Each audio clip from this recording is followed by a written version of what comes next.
Hello students, कैसे हैं आप सब। आशा करती हूँ आप अच्छे होंगे और अच्छे से अपनी पढ़ाई कर रहे होंगे।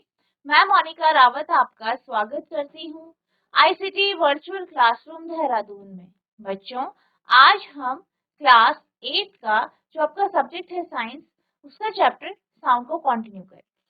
पिछले लेक्चर में हमने साउंड के कॉन्सेप्ट को जाना था, यानी साउंड यानी ध्वनि क्या होती है, किस तरीके से ये हमें कम्युनिकेशन करने में मदद करती है, ये हमने जाना था।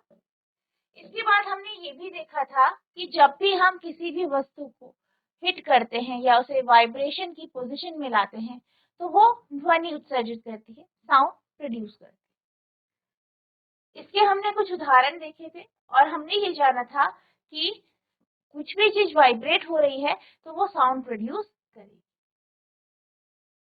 ठीक है, ये इस कॉन्सेप्ट को हमने डिटेल में समझ लिया था, देख लिया था। इसके बाद हमने म्यूजिकल इंस्ट्रूमेंट्स के बारे में पढ़ा था कि जो आपके म्यूजिकल इंस्ट्रूमेंट होते हैं, ठीक है, वाद्य यंत्र होते हैं, उनमें कुछ ऐसा भाग होता है जो वाइब्रेट करता है और इसी वाइब्रेशन के कारण ये म्यूजिकल इंस्ट्रूमेंट ध्वनि उत्सर्जित करते हैं। ठीक है, कुछ हमने देखे थे कि कुछ म्यूजिकल इंस्ट्रूमेंट के बारे में हमने जाना था। साथ ही साथ हमने ये देखा था कि सिर्फ और सिर्फ जो आपका वाइब्रेटिंग जो भी सरफेस है, जो भी कंपित सतह है, सिर्फ उसी के कारण ध्वनि उत्पन्न नहीं होती, बल्कि पूरे के पूरे इंस्ट्रूमेंट के कारण ध्वनि उत्पन्न होती है। ठीक है, आज हम बात करेंगे साउंड प्रोड्यूस बाय ह्यूमन, मानव द्वारा उत्पन्न ध्वनि। तो जैसे कि आप जानते हैं कि हम लोग कम्युनिकेट कर पाते हैं, बातचीत कर पाते हैं, किसके कारण?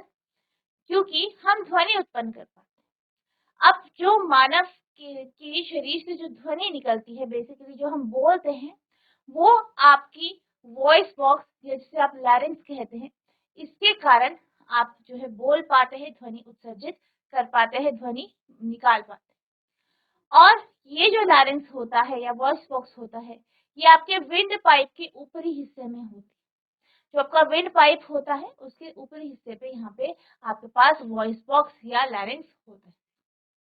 अगर लैरिंक्स की बात करें तो लैरिंक्स या वॉइस बॉक्स जो होता है वो उसपे जो है दो वोकल कॉर्ड्स होती हैं और इन वोकल कॉर्ड्स के बीच में क्या होता है, एक पतला सा स्लिट होता है। ठीक है, आप देख सकते हैं यहाँ पे।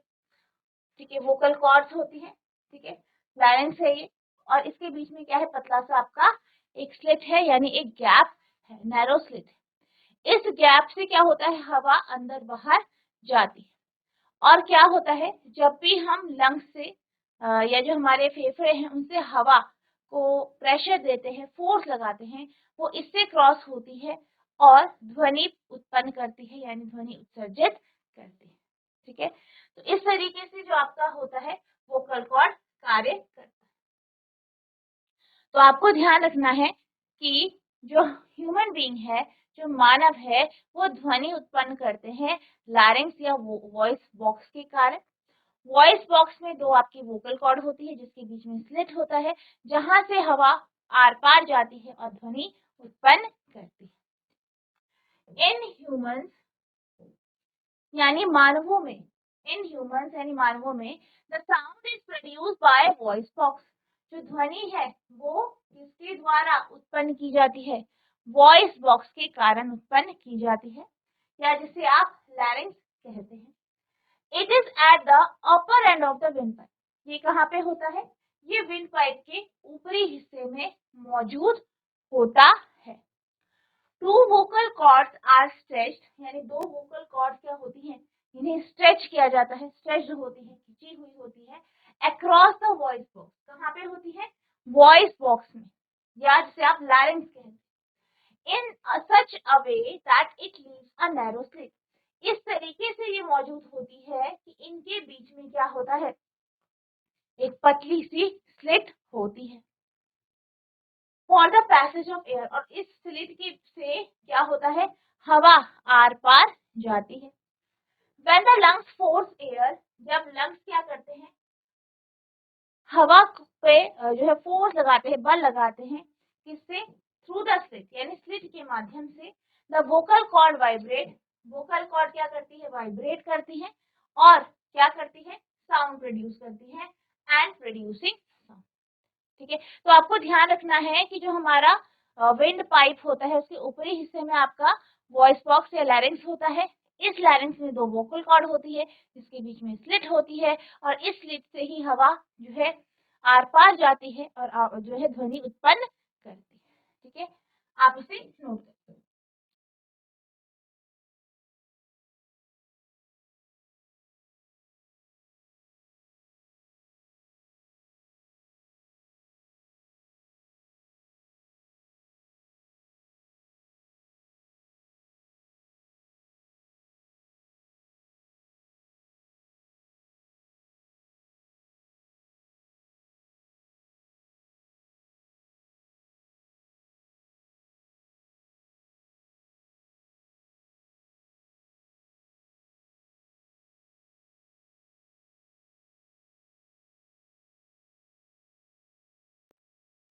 Muscles attached to the vocal cord can make the cord tight or loose. अब जैसे कि हमने बात की कि जो आपका वॉइस बॉक्स होता है उसमें क्या होती है, तो वोकल कॉर्ड्स होती है। अब ये जो वोकल कॉर्ड्स होती हैं ये मसल्स से यानी जो आपकी पेशियां होती हैं उनसे जुड़ी होती है, मसल से जुड़ी होती है। और ये मसल्स क्या करती हैं, ये इस वोकल कॉर्ड को टाइट और लूज करती है, टाइट और ढीला करती है। अब क्या होता है, जब आपकी वोकल कॉर्ड टाइट होती है और जब आपकी वोकल कॉर्ड ढीली होती है तो ध्वनि अलग अलग प्रकार की उत्सर्जित होती है। और ये जो ध्वनि है ये किसके ऊपर डिपेंड कर रही है कि आपका जो वोकल कॉर्ड है वो टाइट है या लूज।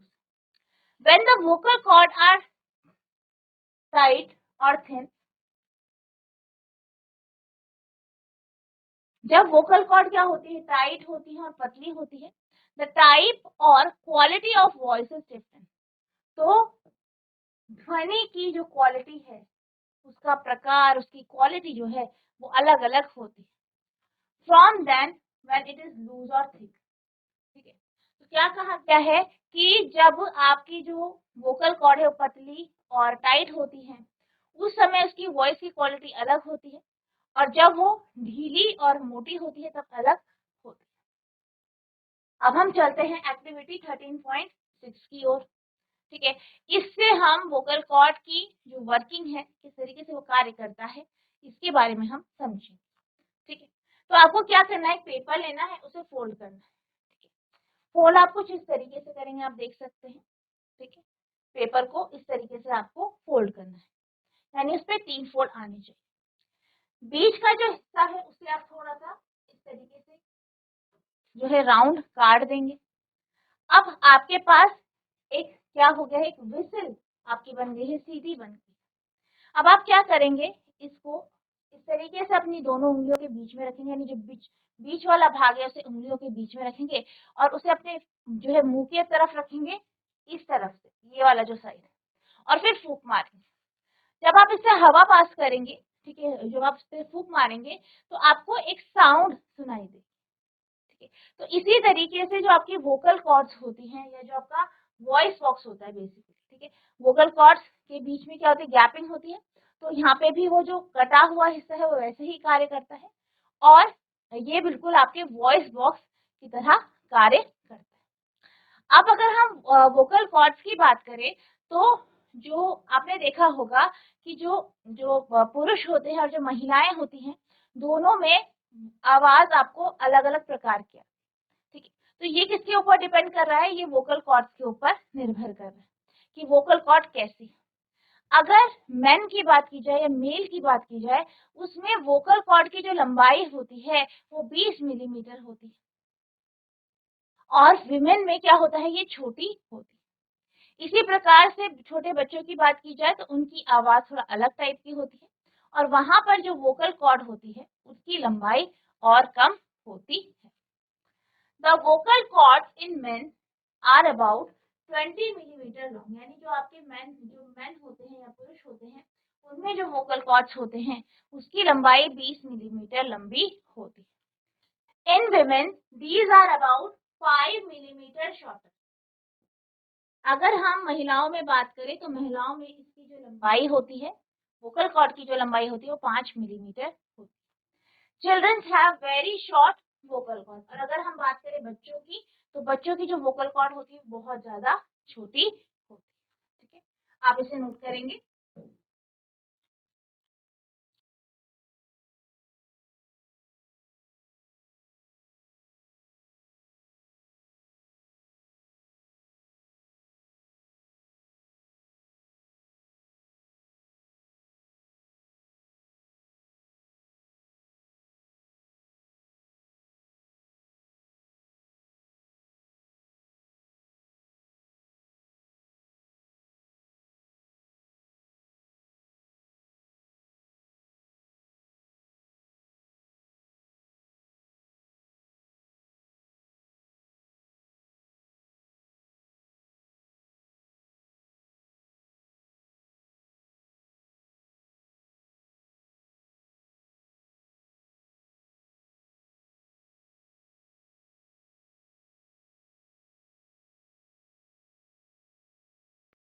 अब हम चलते हैं अगले टॉपिक की ओर। तो अगला टॉपिक है sound needs a medium for propagation, यानी ध्वनि जो होती है उसे माध्यम की आवश्यकता होती है चलने में या गमन करने में।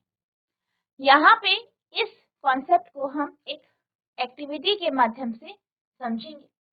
आपको क्या करना है, एक ग्लास लेना है, उसमें आपको जो आपका फोन होता है, मोबाइल होता है, वो रख देना है। फिर आप क्या करेंगे, आप जो है इसको अपने मुंह के पास रखेंगे और जो उसमें हवा होगी उसे सक करें। तो आपने क्या करना है, पहले जब आप इसे ग्लास लेंगे, ग्लास के अंदर रखेंगे, तो आपको सिंपल इसे रख देना है। फिर आपको अपने फ्रेंड को बोलना है कि मोबाइल फोन में कॉल कीजिए, तो आपको ध्वनि अच्छे से सुनाई दे। फिर बाद में जब आप उसे अपने मुंह के पास रखेंगे, हवा को सक कर लेंगे, उसके बाद फिर बोलना है कि अब कॉल कीजिए। तो आप देखेंगे कि जैसे ही हवा सक हो जाएगी, हट जाएगी, आपको बहुत ही कम ध्वनि सुनाई देगी। तो यहाँ पे हमने क्या किया, हमने अपने मुंह के माध्यम से हवा सक की, यानी हवा को यहाँ से खत्म कर दिया, या एक वैक्यूम या निर्वात की कंडीशन यहाँ पे क्रिएट की। और हमने देखा कि साउंड बहुत ज्यादा जो है फेड हो गई, यानी बहुत कम हो गई। तो यहाँ से हम समझ सकते हैं कि जो ध्वनि होती है उसे गमन करने के लिए माध्यम की आवश्यकता होती है। When air has been removed completely from a vessel,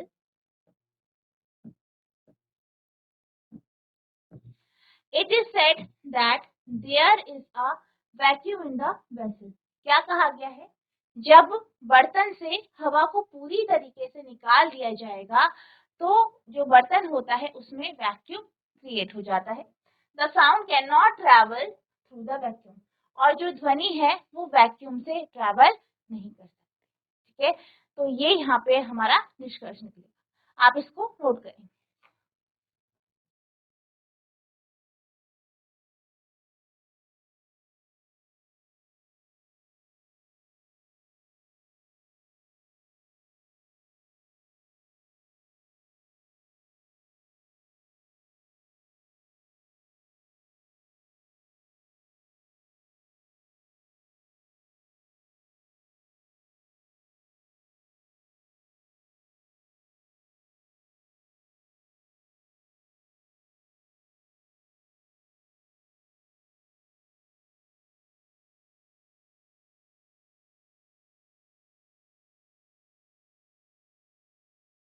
अब हम चलते हैं अगली एक्टिविटी की तरफ। अगली एक्टिविटी है 13.8। यहाँ पे आपको क्या करना है, एक बर्तन लेना है और उसमें पानी डालना है। पानी डालने के बाद आपको क्या करना है, एक घंटी लेनी है और घंटी को आपको पानी के अंदर डुबोना है। अब आप धीरे से अपना जो कान है वो पानी के लेवल के ऊपर रखें। आपको ध्यान रखना है कि आपका कान पानी में ना डूबे, क्योंकि इससे क्या हो सकता है, आपके कान में पानी जा सकता है जिससे आपको नुकसान हो सकता है। बिल्कुल थोड़ा सा लेवल ऊपर कान को रखकर आपको ध्वनि को सुनना है। तो यहाँ पे आप देखेंगे कि आपको जो है ध्वनि काफी अच्छी सुनाई देगी। इसके बाद आप क्या करेंगे, बेल को बाहर निकालेंगे और बाहर सुनेंगे। ठीक है, वहां पे आप बेल को बजाएंगे, घंटी को बजाएंगे और फिर सुनेंगे।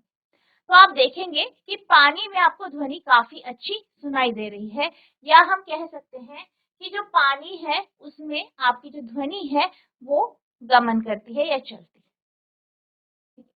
इसी तरीके से हम नेक्स्ट एक्टिविटी की तरफ चलेंगे।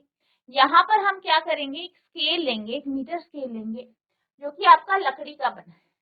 आपको क्या करना है, अपने एक दोस्त को बोलना है कि आप उस स्केल का एक छोर अपने कान के पास रखिए और आप खुद क्या करेंगे, उसके दूसरे छोर पर जो है स्क्रैच करेंगे या आवाज जो है वहां पे क्रिएट करेंगे। अब जैसे ही आप आवाज क्रिएट करेंगे तो आप जो है आपका फ्रेंड जो है उसे सुनेगा और वो बता देगा कि आवाज आ रही है नहीं। ये देखा गया है कि इस केस में काफी अच्छी आवाज यहाँ पे जो है जो लिसनर है उसको सुनाई देगी। ठीक है, तो हम यहाँ पे कह सकते हैं कि इस मीटर स्केल से क्या हो रहा है, ध्वनि जो है चल रही है, गमन कर रही है, या हम कह सकते हैं कि सॉलिड से ध्वनि जो है चलती है या उसमें प्रोपेगेट करती है। इसी तरीके से आप दूसरी एक्टिविटी भी कर सकते हैं। यहाँ पे आपको एक मेज लेनी है, मेज के सिरे में आप बैठेंगे और दूसरी तरफ आपका फ्रेंड। आपको अपने फ्रेंड को बोलना है कि आप अपना कान जो है मेज के ऊपर रखिए और आप क्या करेंगे, वहां पे ध्वनि बनाएंगे, जैसे आप उसे खटखटाएंगे। अब जैसे ही आप खटखटाएंगे आपका फ्रेंड उस आवाज को सुनेगा और वो उसके लिए रिएक्ट करेगा और बताएगा कि ध्वनि आ रही है या नहीं। ठीक है, तो यहाँ पर भी हम कह सकते हैं कि जो ध्वनि है वो टेबल से गुजर रही है, उसमें चल रही है या सॉलिड में ट्रैवल कर रही है। ठीक है, इसी तरीके से हम आपने देखा होगा कि एक टॉय टेलीफोन होता है। टॉय टेलीफोन में क्या होता है, आप दो जो है ग्लास लेते हैं, थर्माकोल की ग्लास ले सकते हैं या जो आपके डिस्पोजेबल ग्लास होते हैं वो ले सकते हैं। उसके बीच, उन दोनों ग्लास के बीच में छेद कर कर आपको एक धागा बांध देना है या रस्सी बांधनी है। अब अपने फ्रेंड को बोलना है कि आप बोलिए और आप उसे सुनेंगे। तो यहाँ पे आप देखेंगे कि काफी दूरी होने के बावजूद भी आप जो है अपने फ्रेंड की आवाज काफी क्लियरली सुन पा रहे हैं। तो यहाँ से भी हमें पता चलता है कि जो ध्वनि है वो सॉलिड या ठोस से गुजरती है या प्रोपेगेट करती है। ठीक है, तो यहाँ पे इन एक्टिविटीज के माध्यम से हमें ये समझ में आया कि जो साउंड है, साउंड जो है, ध्वनि जो है वह हवा में, पानी में और ठोसों में हर माध्यम से गुजरती है, या हम कह सकते हैं कि जो ध्वनि होती है उसे माध्यम की आवश्यकता होती है गमन करने के। ठीक है,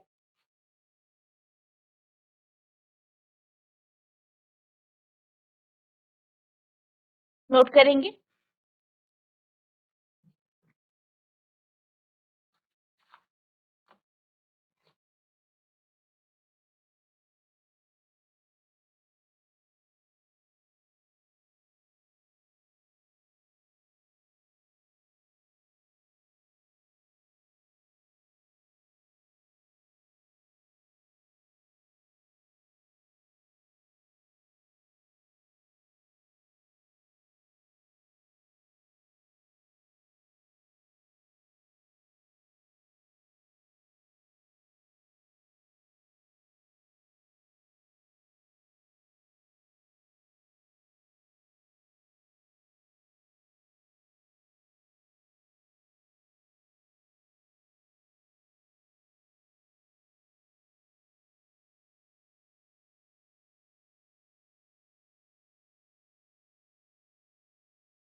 अब हम चलते हैं अगले टॉपिक की ओर। आपका अगला टॉपिक है we hear sound through our ears, यानी कान के माध्यम से हम ध्वनि को सुनते हैं।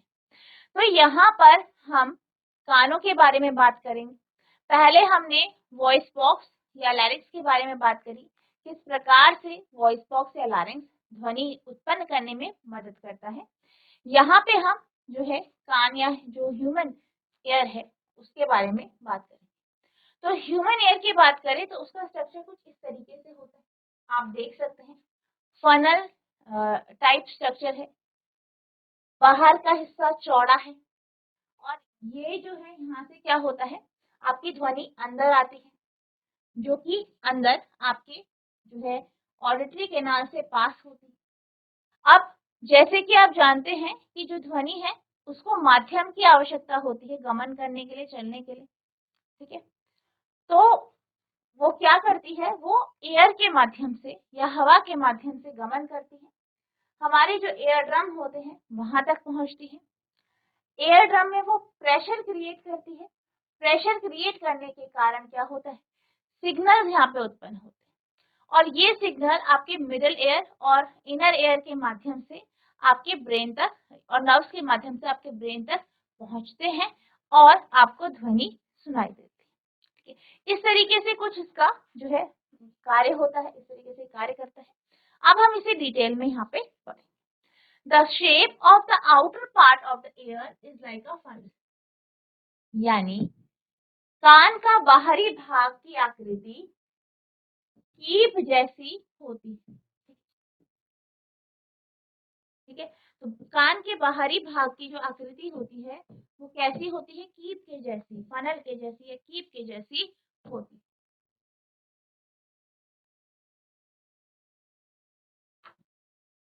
When sound enters it, अब क्या होता है जब इस कीप में साउंड एंटर करती है, ध्वनि अंदर जाती है, it travels down canal at the end of which a thin membrane is stretched tightly। अब क्या होता है, ध्वनि यहाँ पे इस कैनाल से अंदर जाती है, यहाँ पे एक पतला सा मेम्ब्रेन होता है और इस पर क्या करती है, इस तक पहुंचती है, इस पे प्रेशर क्रिएट करती है। This is called air drum और इस भाग को क्या कहते हैं, एयर ड्रम कहते हैं। जब ध्वनि इसमें प्रवेश करती है तो यह एक नालिका से गुजरती है जिसके सिरे पर एक पतली तानित झिल्ली होती है, इसे कर्णपट्टा कहते हैं, ठीक है। तो यहाँ पे इस तरीके से आपका जो एयर ड्रम होता है उसका मेम्ब्रेन मूव करता है और जो है ध्वनि को आगे पहुंचने में मदद करता है, ठीक है। नोट करेंगे इसे।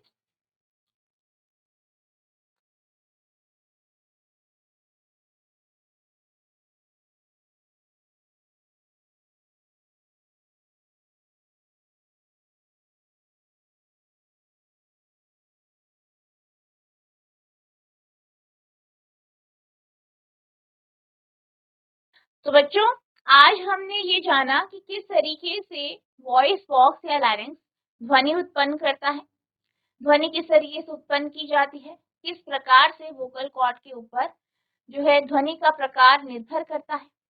इसके साथ साथ हमने ये देखा कि किस तरीके से जो ध्वनि होती है उसको माध्यम की आवश्यकता होती है गमन करने के लिए। साथ ही साथ हमने ह्यूमन ईयर यानी मानव कान के बारे में जाना।